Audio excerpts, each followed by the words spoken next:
congratulations for your film, Farewelling. Thank you. Thank you so much. More of a congratulation is being showcased at one of the most prestigious film festivals in the world, Dances with Films. How do you folks feel about that? Who wants to say, how do you feel? I'm gonna let you go, Mikhail.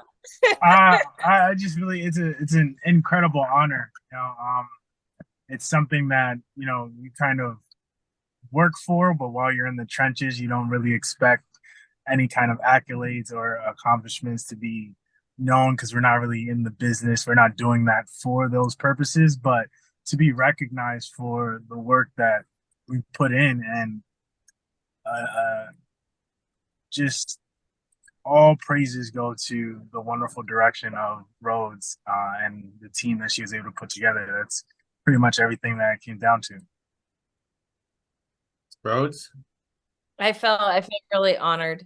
And thank you, Mikhail, for saying such kind things. But Farewelling was, I believe, a true example of how it takes an entire village to make something. Most excellent. Well, tell us what was the origination of Farewelling? How did this project all got started? During the pandemic. My girlfriend, Sarah McMaster, who was the story developer, and I kept thinking about how sucky everything was. I don't even know if that's a word, but we kept going back and forth and sharing these. We kept going back and forth and sharing these woes. And we began to think about how unfortunate it's going to be for our generation to have to come out of such an economic depression and unstable times. And then we thought we should make a movie about this.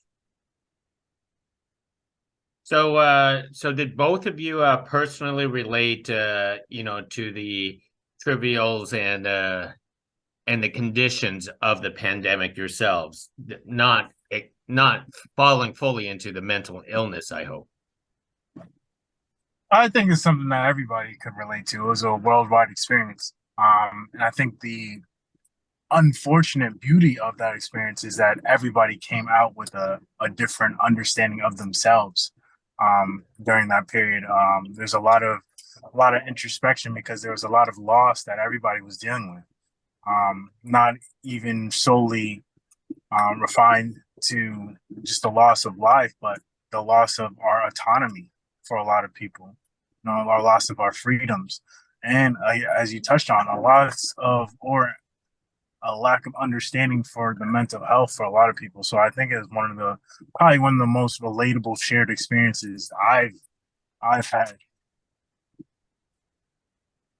Rodes, could you we got to work with one of our, oh, sorry. Go ahead, Gik. Go ahead. One of our executive producers, Ty Gordon, he's with Wooden Finger Studios. Mental health is a huge issue for him.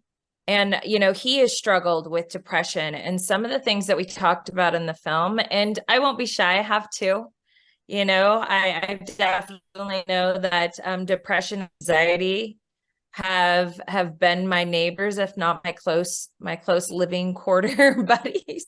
But so it was easy to make something that we knew so intimately. I mean, a lot of subjects were touched upon in this film that all related out of the the pandemic: overdose, suicide, layoffs, isolation. How much research did you guys have to put into a film like this, or is it just because you lived through it that was good enough? That's a great question, because I think that the research, and we all experienced it. It was like we were being overstimulated with the research. all of a sudden we would have 3 days of nonstop media that was just saying suicide rates are at the highest that they've ever been. Unemployment, I was my first year in having my own production company, and I was really struggling with, do I shut it down? So I think that there were it was a 50-50 where we knew that these things existed, and then we went a little bit deeper. Some of it was research, but we really wanted to infuse it into the human experience. And so some of it was just knowledge. Most excellent. Mikhail, talk about how do you start a production like this and keep it into an indie budget? A good amount of prayer, a lot of adult beverages for sure. No, but seriously, it's really working with a very refined and well-established team. That's probably, from this experience, the thing that I would highlight. Understanding the team, because filmmaking is such a collaborative business. From the top down, it's making sure that everybody's aligned with the purpose of what they're showing up to set for. Because if you don't have that, it'll just come apart at the seams. Most excellent.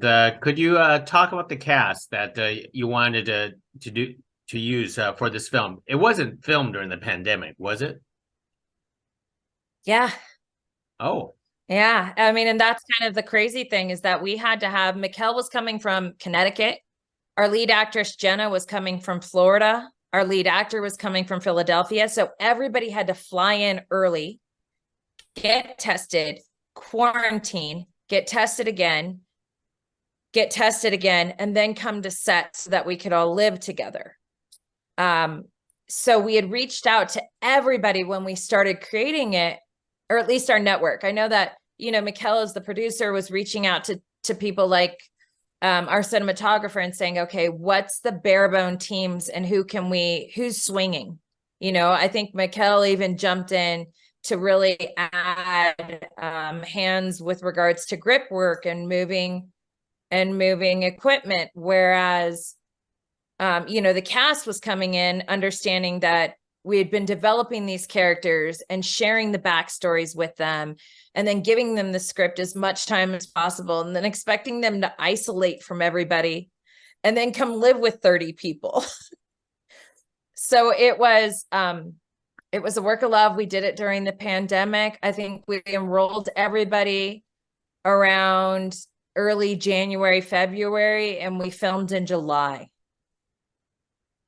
Wow. That's quite an adventure. Mikhail, it sounded like being a producer on this project, you did a lot more than a director than Rodes over here. No. Again, it was a fully collaborative experience. So yeah, the title will say director, but Rhodes was over there making our dinners. She was doing some set design.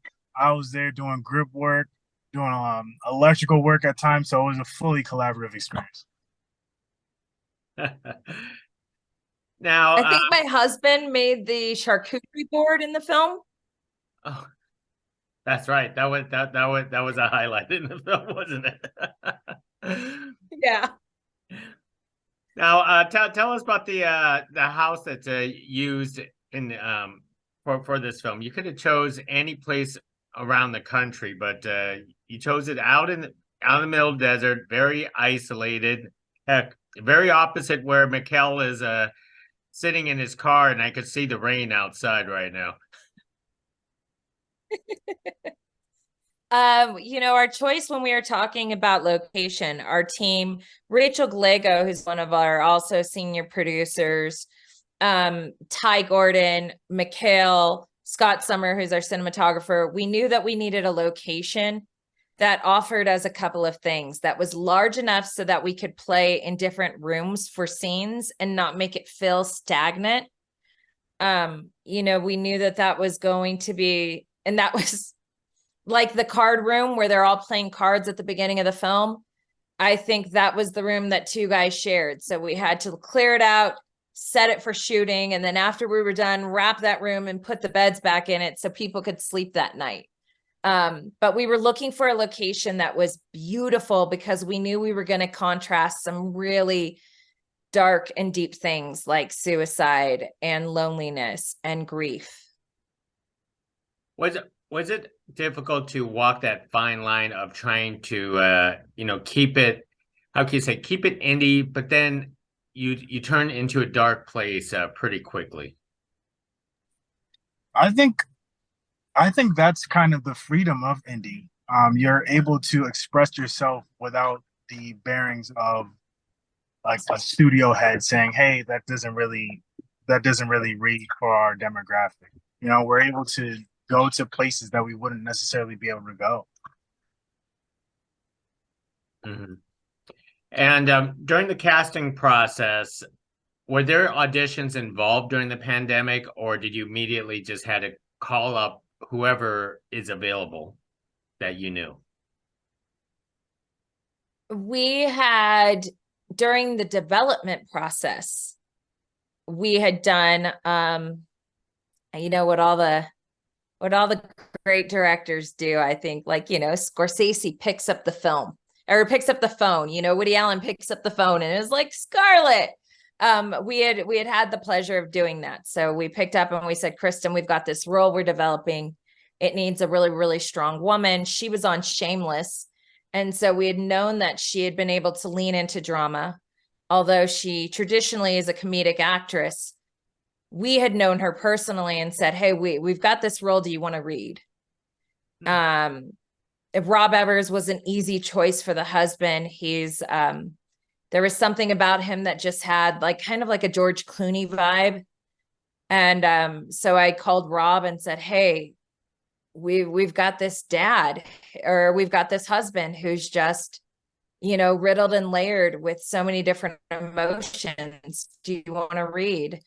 And I think for our genre, that independent film, we had the gift of a lot of actors saying, oh my gosh, yes, please. I want to work right now. Wow.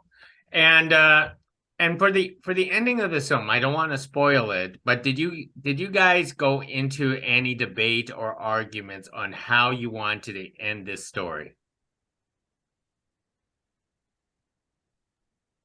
100%.